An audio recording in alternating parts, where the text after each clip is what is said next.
안녕하세요. 반갑습니다. 오늘은 상관 페인에 대해서 한번 알아보겠습니다. 간목이 일간 간목이 있을 때 상관이 있고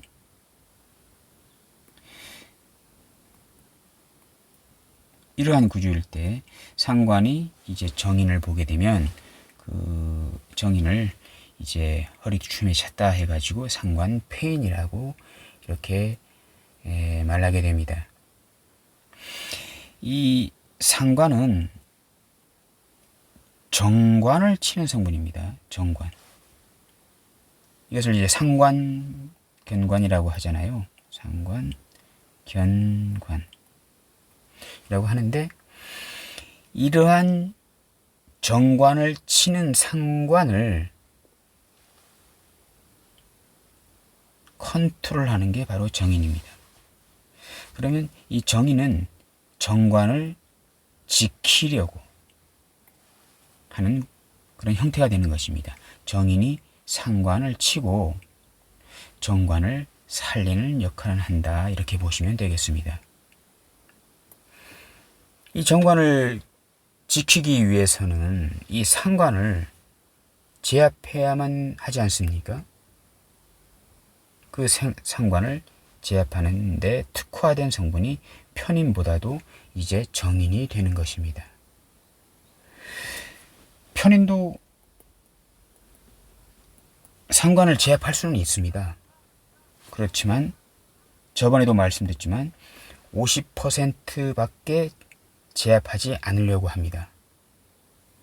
편인은 항상 알아두십시오. 이 재성이라는 조건을 항상 답니다. 재성의 만족이 충분히 되면 편인은 저번에 말씀드렸지만 정인화됩니다. 100%로 상관을 쳐줍니다. 근데 재성이라는 기쁨, 즐거움, 돈 이런 것들을 갖다 주지 않으면 편인은 상관을 50%밖에 안 칩니다. 그러면서 딜을 합니다. 재성을 갖다 주라고. 그러면 100% 상관을 막아주겠다고. 이러한 성분이 편인입니다. 그래서 이는 상관을 치는 데 있어서는 상당히 깔끔하지가 못하다, 이렇게 보시면 되겠습니다. 정인은 100% 깔끔하다. 상관을 치는데요. 정인은 상당히 깔끔하다, 이렇게 보시면 되겠습니다. 이 상관이 정관을 본 것, 이제 그 상관, 견관이라고 말씀드리지 않았습니까?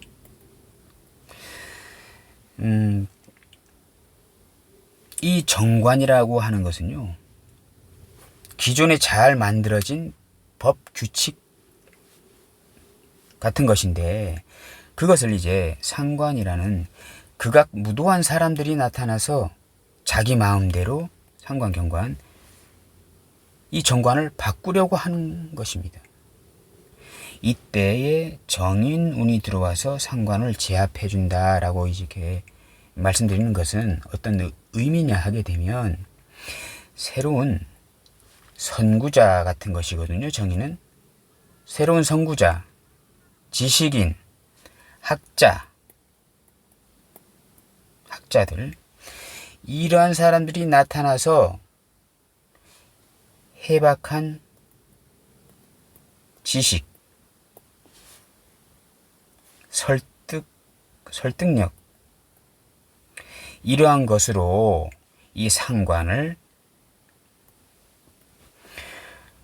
어루고 달래는 그러한 형태도 되는 것입니다.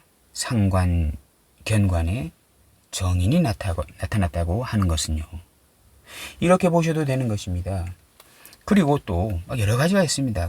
그건 이제 1번으로 보시고, 두 번째는 상관, 견관이 또 어떤 것이냐 하게 되면, 이 정관은 옛날이나 맞을 것 같은 오래되고 낡은 법입니다. 낡은 법, 오래되고 낡은 법, 그러한 것들을 새로운 개혁가, 혁명가들이 나타나서 지금 현실에 맞는 법으로 개정하는 것, 이러한 것들도 그냥 상관견관이 되는 것입니다. 옛날 언제입니까? 구한말, 자유당 때 만들어진 법을 요즘 21세기 현 시대에 맞게 법을 바꾸는 것도 일단 상관견관이 되는 것입니다. 이때의 정의는 새로운 계획, 구상, 아이디어, 발명품 이런 것들로 이 새로운 법을 개정하는 것이거든요. 새로운 혁명적인 기획이나 구상 아이디어로 이러한 법을 구태의연한 낡은 법을 개정하는 것도 상관견관에 정인이 들어가는 것도 되는 것입니다.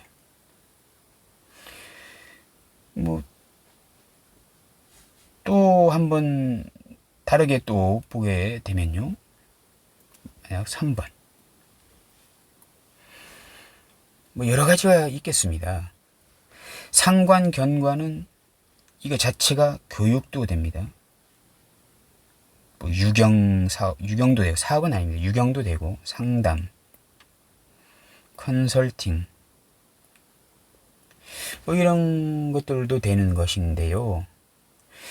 이때의 정인이 들어간 것은 머리에 지식이 많이 든 사람, 많이 공부한 사람이 상관말로 정관이라는 제자나 아이들을 깨우쳐 주는 것입니다. 깨우치다. 가르치다. 이러한 것들도 상관경관일 때 정인이 개입하게 되면 또 이러한 상황으로도 이제 나타난다고 볼 수 있는 것입니다.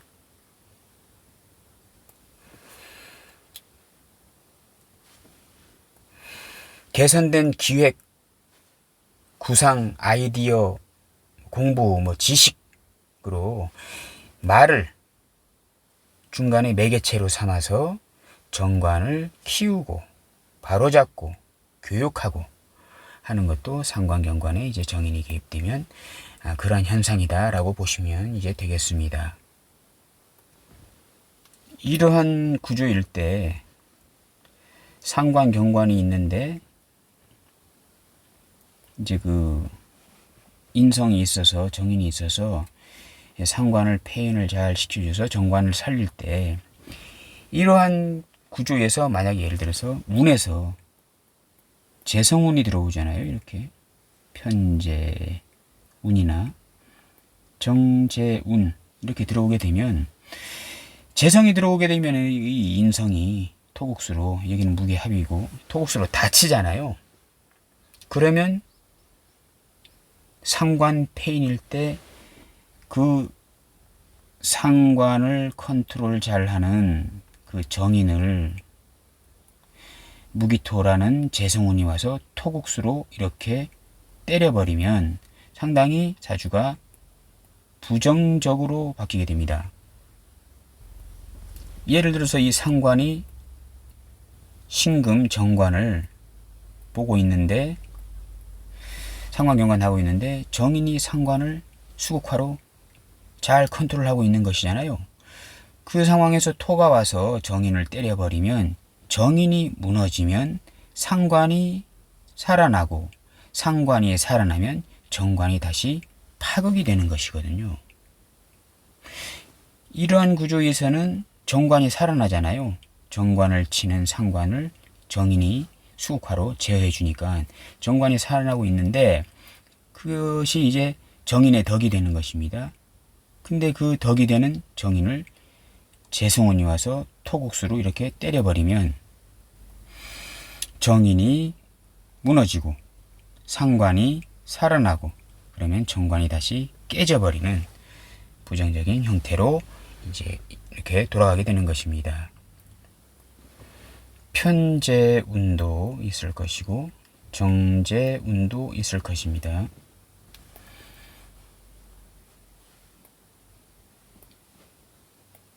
이러한 상황일 때 편제가 와서 정인을 깨기도 하고 정제가 와서 이제 정인을 깨기도 이제 하는 것입니다. 그러면 편제운이 왔다는 것은 정관을 지키는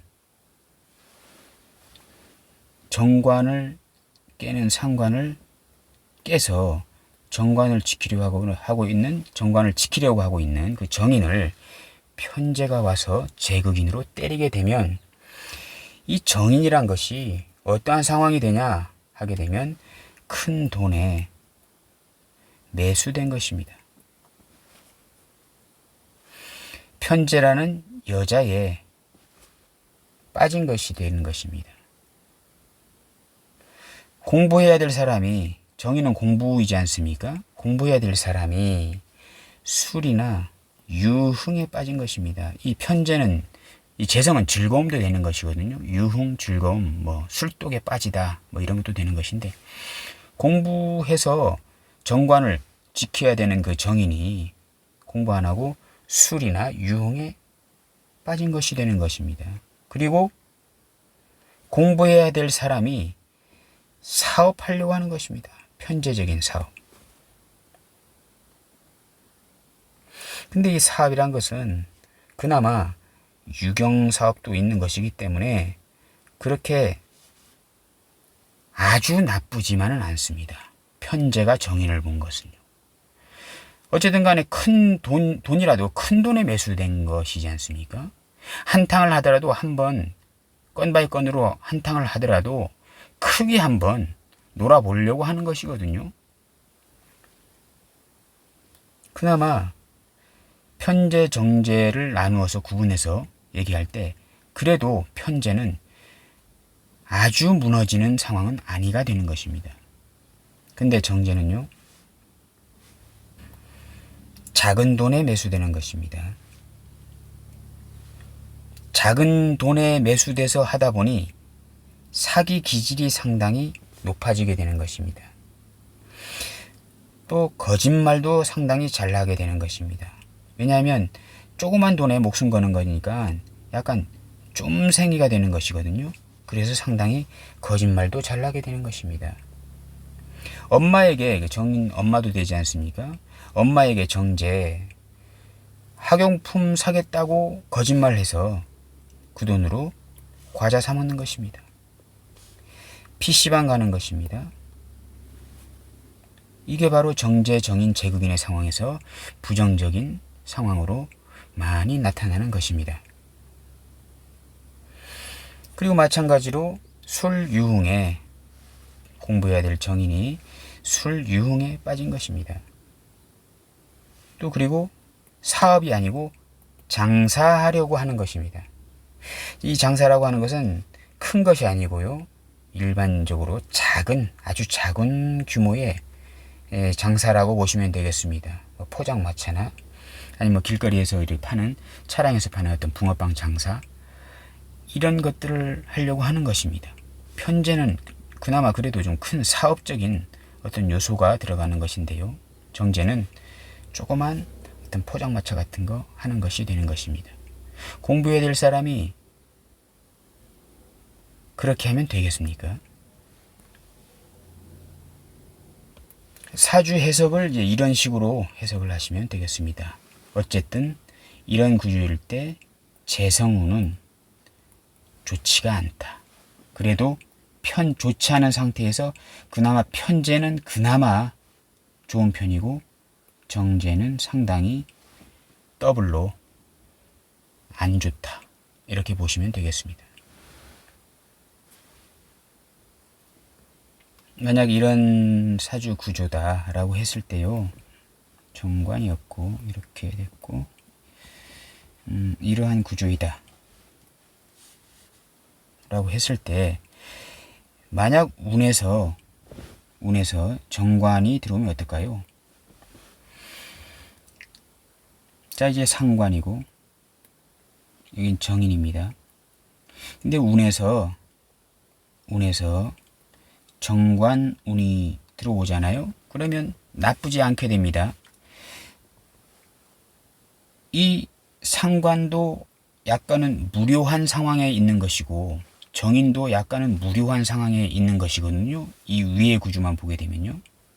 근데 운에서 정관이라는 이 신금이 들어오게 되면 사주가 상당히 요동치게 됩니다. 드디어 상관이 움직이기 시작합니다. 이 정관을 치려고요. 그러면 이 상관이 움직이는 것을 보고 정인도 활발하게 움직이게 됩니다. 무료했던 사주 구조가 정인이 할 일이 상당히 많아지게 되는 것입니다. 그럼 사주가 상당히 정인 덕에 상당히 좋아지게 되는 것입니다. 운에서 정관이 들어오게 되면 사주가 이 정인 덕에 상당히 좋아진다라고 해석할 수가 있는 것입니다. 근데 만약에 똑같은 관이라도 만약 운에서 정관이 아니고 편관이 들어왔다. 이렇게 했을 때 이 무료했던 사주 구조가 또 요동치게 됩니다. 상관이 움직입니다. 근데 이번에는 상관이 긍정적으로 작용을 하게 됩니다. 상관 대살로. 근데 이제 정인도 이런 때는 가만히 있어주면 좋거든요. 상관이 아주 약간은 포악했던 상관이 상당히 교화가 된 상태가 됩니다. 교화적인 모습을 띠게 됩니다. 왜냐? 편관을 상관대사를 하고 있잖아요. 그러면 아주 긍정적으로 교화가 잘 된 상관이 된 것입니다. 근데 이런 때는 정인이 좀 가만히 있어줘야 되거든요. 근데 이제 나섭니다. 이렇게. 그러면 정인 때문에 사주구조가 다시 상당히 안 좋아지게 됩니다. 정인이 괜히 오지랖 떨어서 사주구조가 상당히 안 좋아지게 됩니다. 정인 때문에 사주가 불량스러워지게 됩니다. 아까하고는 정반대죠. 정관운이 들어왔을 때는 정인이 상당히 긍정적으로 쓰였는데 편관운이 들어왔을 때 정인이 상당히 사주를 다시 망치고 있다라고 보시면 이제 되는 것입니다. 그냥 간단하게 만약에 보시게 되면 이게 이제 그 여자 사주다 이렇게 했을 때 이제 시집 안간